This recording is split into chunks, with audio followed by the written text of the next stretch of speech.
살아갈수록 어떠세요? 사람살이에서 정말 간절한 건 서로를 불쌍히 여기는 마음이에요. 서로를 긍휼히 여기는 마음입니다. 사람과 사람 사이에 정말 서로를 긍휼히 여길 수만 있다면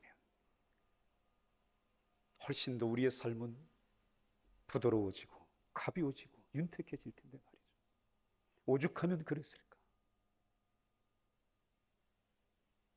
그 긍휼히 여기는 마음이 살아갈수록 간절하구나. 내게 부족했던 것, 너에게 부족했던 것, 그건 어쩌면 긍휼이었구나. 공감이 되시나요? 한 번은 옥정 안에 있는 순두부집 식당에 갔습니다. 지인과 함께 앉아서 밥을 먹는데 직원들이 식사를 하는 시간이 된 것 같아요. 이 지인이 좀 늦게 오셔가지고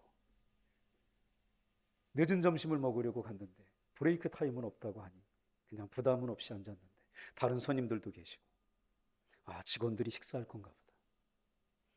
제가 하필이면 그들 방향으로 앉았기 때문에 한 사람 두 사람씩 여기저기서 직원들이 와서 앉기 시작하는데 한 사람, 두 사람, 세 사람, 네 사람, 다섯, 여섯, 일곱, 여덟, 여기까지 세다가 아니 무슨 직원이 이렇게 많은가. 생선구이와 순두부찌개를 중심으로 하는 양주골에서 나는 콩만 가지고 한다는, 참 궁금하고 드시고 싶은 성도들이 계시면 끝나고 조용히 상담하시고 가시길 바랍니다. 그 수를 세다 보니 14명인 거예요, 직원이. 식당 크기래야 우리 교회에 한 2배나 될까? 그런데 어떻게 14명씩이나 직원인가? 근데 그 직원들 중에서 한 사람이 유독이 자기 자리로 가면서 저를 바라보는데, 저와 눈이 마주쳤는데 그 중에 가장 연세가 있어 보이시는 분이 가서 자리에 앉는 동안까지 제 눈을 보는 겁니다. 그 저를 아는 분인가 할 정도로. 근데 저는 도무지 처음 보는 분인데, 그런데 그분의 눈이, 그 시선이 불편했다면 제가 피했겠죠. 아니면 제 눈이 불편했어도 그분이 피했을 테고. 그런데 우린 끝까지 서로 연결해주는 시선, 그 의미처럼 그렇게 바라봤습니다. 그리고 나서는 밥을 먹었습니다. 먹는데 그들이 이야기하는 걸 듣고 싶어 듣는 게 아니라 들리니까 듣는 겁니다. 14명 직원과 함께 조금 전에 제 눈을 그렇게 바라보시면서 자리로 앉으신 그 어른이 한 숟가락 딱 드시더니, 손님들도 다 많은데 그들만의 14명 식탁 2개 합쳐놓고 한마디 하십니다. 한번 따라 하실까요? 간이 참 잘 되었구나. 간이 딱 맞는구나. 그 어른이 그렇게 말씀하시는 거예요. 갑자기 제가 찌개를 다시 먹어보게 되었습니다. 정말 간이 딱 맞나. 그 간이 딱 맞는구나. 간을 참 잘 맞췄구나. 그 어른의 한마디에 직원들이 얼마나 기뻐하는지. 특히 주방에서 나온 친구들이 굉장히 기뻐하는 모습이, 그 얼굴의 미소가 제가 하필이면 그 방향에 앉아서 보게 되었습니다. 그리고 식사하는 그들을 이렇게 바라보는데 직원들을 바라보는 그 어른, 사장으로 보이는 그 할머니의 그 눈 속에는 온통 직원들을 향한 긍휼. 전 진심으로 생명들을 향한 긍휼한 그 눈을 계속해서 바라봤습니다. 할렐루야. 제가 4명 정도 될 때까지는 가족인가? 8명 되면 가족이 맞네. 근데 14명까지 가니까 반은 가족이면 반은 가족이 아닌 곁생명들일 텐데도 정말 똑같은 긍휼에 찬 눈으로 수고하며 식사하는 직원들을 바라보는 그 자애로운 긍휼에 찬 어미의 그 시선이 그렇게 따뜻할 수가 없었어요. 저와 마주 앉아 식사하는 지인은 도무지 볼 수 없는 그 모습들을 저는 보는 겁니다. 우리가 하나님의 은혜의 보좌 앞에 담대히 나아가는, 어찌하든 주의 은혜의 보좌 앞에 나아가는 것은 하나님의 긍휼을 얻기 위함이라. 긍휼이라고 하는 건 사람이 사람에 대하여 하는 거지, 사람이 하나님께 대해서는 품을 수 없는 게 긍휼이라. 여러분, 하나님을 불쌍히 여기실 겁니까? 긍휼은 사람과 사람 사이에, 또한 하나님이 사람을 향하여 주시는 은혜입니다. 그래서 주께서 마태복음 5장에 긍휼히 여기는 자는 복이 있나니 긍휼히 여김을 받을 것이다 하셨습니다.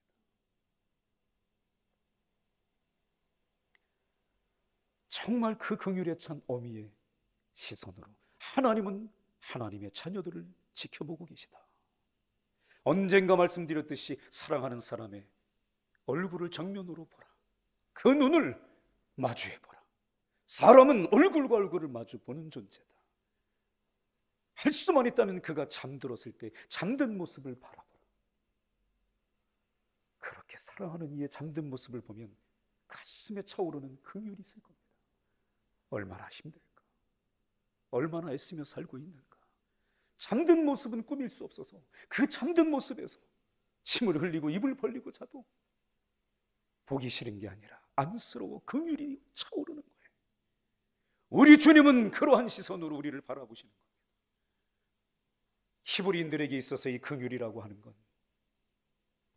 헤세드, 긍휼, 히브리어로 헤세드. 히브리인들의 이 긍휼의 의미, 그것은 어미와 태아가 연결되어진 그 탯줄로 연결되어진 관계, 한결한 공급과 사랑에 지속하는 그 은혜, 그게 하나님과 하나님의 이름으로 일컫는 백성이 연결진 긍휼의 의미다라고 그들은 증거합니다. 할렐루야. 그렇게 하나님의 긍휼을 사모하십시오. 어찌하든 하나님의 긍휼을 힘입어 복이 있는 자가 되십시오. 새해에 결정 짓고 사십시오. 신년 첫 주에 난 하나님의 긍휼, 그 긍휼을 간절히 원하여 담대히 하나님의 보좌 앞에 나아가겠다. 잠언의 말씀에 우리를 감동하게 하는 말씀은 다름 아니다. 때에 맞은 말씀이다. 아멘. 때에 맞은 말씀은 얼마나 아름답고, 할렐루야. 때를 따라 돕는 은혜가 얼마나 우리에게 간절한지 모릅니다. 사랑하는 이가 고통 중에 있을 때, 제 아내가 7시간 반 수술을 하던 그 시간에도 꼼짝없이 수술실 밖에서 뭘 하나 나눌 수도 없고 대신해 줄 수도 없는 그런 형편에서 남편이라고, 사랑하는 이라고 누가 이야기하듯 둘이 같이 사랑했으면 아파도 둘이 같이 아파야 되는 거 아니냐는데, 저는 왜 이렇게 뻔뻔하게 수술실 밖에 있고 아내는 수술실 안에, 수술실에서 나온 아내를 볼 때 기가 막혔습니다. 3시간 반 만에 물속의 사고로 물속에 가라앉았던 제 아비를 물속에서 찾아서 장례를 치를 땐 더 무력함을 느꼈습니다. 아무것도 해줄 수 있는 게 없어. 나눌 수 있는 게 없어.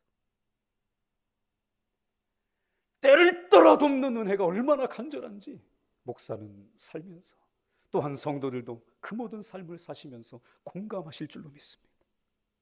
주님, 이때에 도와주세요. 내가 나눌 수 없을 때, 수술실 입구에 이렇게 써 있거든요. 한번 따라 하실까요? 관계자 외 출입 금지. 그럼 남편은 들어가야 됩니까? 밖에 있어야 됩니까? 내가 관계자인데 누가 관계자입니까? 내 아내와 관계자가 누군데? 내 아버지와 관계자가 누군데? 관계자 외 출입 금지라는데 꼼짝없이 밖에 서 있어.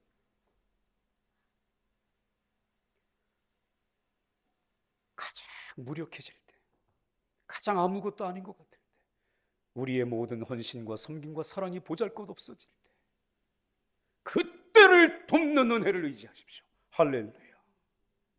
나를 대신해서 만나주시고, 나를 대신해서 만져주시고, 나를 대신해서 그 고통을 덜어주시고 고난도 막아설 수 없는 감사를 지켜주시고 그 사람 안에서 고난도 멈출 수 없는 소망을 붙들어 주시는 때를 따라 돕는 하나님의 은혜를 의지하십시오. 그래서 우리가 하나님의 보좌에, 하나님 전에, 주님의 성전에 있는 힘을 다해 나오는 겁니다. 어떤 상황에도 예배하는 겁니다. 부르신 곳에서 예배하는 겁니다. 할렐루야. 왜 하나님의 은혜가 그렇게 우리에게 특별한 의미일까요? 2층에 이제 미술학원이 들어오는데 목수들 작업이 이제 끝났어요. 도배 사장님이 또 좀 있으면 아마 페인트 사장님도 오실 겁니다. 먼지가 너무 나서 제가 한 2주 동안 먼지 속에 있을 수밖에 없었어요. 제가 한 번 딱 얘기했어요. 2번 얘기하면 잔소리가 있고 불쾌할 수 있잖아요. 다 이해하는데 제가 치우다 지쳐가지고 저는 인테리어를 하면 바라기는 그렇습니다. 먼지가 날 수밖에 없죠. 하지만 끝날 땐 주변을 정리하고 좀 가주시면 좋겠는데 하는 마음에 정중하게 한번 얘기를 했는데 정중하게 거절하시더라고요. 아니 인테리어 하는데 먼지가 나는 게 당연한 거 아닙니까? 목사님 이렇게 얘기하시는 분 앞에서 저도 그러게요. 인테리어 하면 먼지가 나는 게 당연한데 먼지가 나면 치우는 게 당연한 거 아닐까? 이렇게 얘기하면 싸우자는 거지. 그래서 그래 이해를 해야겠다. 그리고 가래떡을 뽑아가지고 하필이면 뜨끈뜨끈한 그 가래떡을 뽑았는데 우리 성도들보다 제일 먼저 내가 가져다 드린 분이 그분들이야. 그 떡을 드리면서 목사는 이런 생각을 해봤습니다. 이 떡의 의미를 좀 알았으면 좋겠다. 한 해 마감하는 송년주일 기념해서 떡을 한 그 의미까지 몰라도 그 떡을 받아들면서 고맙습니다 하고 마는 게 아니라 아니 그 떡의 가치까지 이 떡은 어떤 가치가 있는 거지 이런 가치까지는 헤아리지 않더라도 그 떡이 갖는 의미는 좀 생각해 주셨으면 좋겠다. 주변을 좀 생각해 달라는 목사의 작은 부탁이 거기 담겨져 있다는 그 의미를 알았을까? 2번 이야기하면 잔소리 같아서 떡으로 언어는 없으나 의미는 통하길. 그래서 그 떡이 가진 의미를 좀 헤아려 주길. 그런데 말이죠. 복도에 질비하게 늘어났던 쓰레기를 다 치우시는 겁니다. 의미를 아신 걸까요? 주변을 살피기 시작하는 겁니다. 똑같아요. 우리가 사랑하는 사람이 꿈을 꾼다 그러면 그 꿈의 의미는 헤아려 봐야 되잖아. 왜? 사랑하는 사람의 꿈이니까. 더 나아가서 사랑하는 사람의 꿈이라면, 내 자식의 꿈이라면, 내 곁 생명들의 꿈이라면 그 꿈에 대한 의미 정도가 아니라 그 꿈의 가치는 어떤 가치가 있을까 헤아려 봐야 돼요. 하지 않겠습니까? 요셉의 형제들처럼 형제 요셉이 꿈의 사람, 꿈의 아비 야곱을 그렇게 닮은 아들이다 존중해주고 시기와 질투할 게 아니라 동생이 꾼 그 꿈의 의미와 가치를 좀 헤아렸다면 그들은 요셉을 그렇게 죽음의 구덩이에 던져버리고 너희 꿈이 어떻게 되는지 지켜보리라고 조롱했을까? 우린 떡 한 조각에도 의미가 있다는 걸, 꿈 하나에도 의미와 가치가 있다는 걸 살펴야 됩니다. 존중해 줘야 됩니다. 따라합시다. 하물며 하나님의 은혜리야. 하나님의 은혜의 그 의미와 그 가치를 알아야 되는 겁니다. 우리 주 예수 그리스도의 보혈의 의미를 깨닫는 것, 그것이 사탄이 제일 두려워하는 것이다. 왜냐하면 주 예수 그리스도의 보혈의 의미를 깨닫는 순간 죄인된 우리는 참회하며 낮아지고 낮아져 거룩하신 하나님 앞에 담대히 나올 것이기 때문에 사탄이 제일 두려워하는 건 천번 만번의 설교를 듣는 게 아니라 우리 주 예수 그리스도의 보혈의 의미를 깨닫는 것, 그 가치를 깨닫는 것, 그 은혜의 가치를 깨닫는 것, 그걸 제일 두려워하는 것이다. 역설적이게도 우리는 우리 주 예수 그리스도의 은혜의 가치를 알았기에 하나님의 때를 따라 돕는 은혜를 얻기 위하여 하나님의 보좌 앞에 끊임없이 나아가는 겁니다. 먼 훗날 저와 우리 성도들이 바울처럼 이렇게 고백할 수 있길 원합니다. 한번 고백하시죠. 저와 함께. 나의 나 된 것은 하나님의 은혜다. 할렐루야. 그래서 하나님의 보좌 앞에 은혜를 얻기 위하여 담대히 나아가야 하는 것입니다. 그러한 성도들의 삶을 지지하고